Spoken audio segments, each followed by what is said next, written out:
ہم روڈ پہ نکل گئے، اور جس دن ہم روڈ پہ نکل گئے تو پھر یہ 9 مئی نہیں ہم پہ قیامت صغریٰ بھی کر دینا اور لاشوں کے ڈھیر بھی بچا دے۔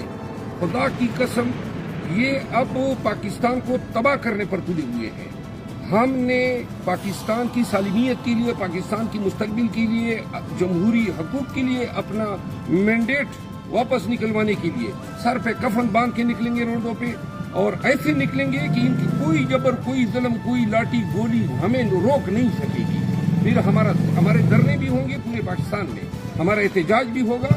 یہ عوام کے قہر سے ڈرے، یہ آپ نے ہمارا مینڈیٹ چوری کیا، ہمارے لیڈر کو بے گناہ جیل میں ڈالا ہوا ہے، اس کی بیگم کو ڈالا ہوا ہے، اس کی بہنوں پہ کیسز ہے، ان کے تمام پارٹی پہ کیسز ہے۔ آج میرے 10 کیسز لگی ہوئی ہیں، 3 کی کیسز لگی ہوئی ہیں، پوری پارٹی عدالتوں میں پھر رہی ہے۔ اوپر سے آپ لیڈر کے ساتھ ملاقاتوں پہ پابندیاں لگا رہے ہیں۔ آپ نے اس کی دیکھیے اسمبلی کے اندر جس طرح میرے محترم نے کہا، اسد قیصر صاحب نے، دمادم مس کلندر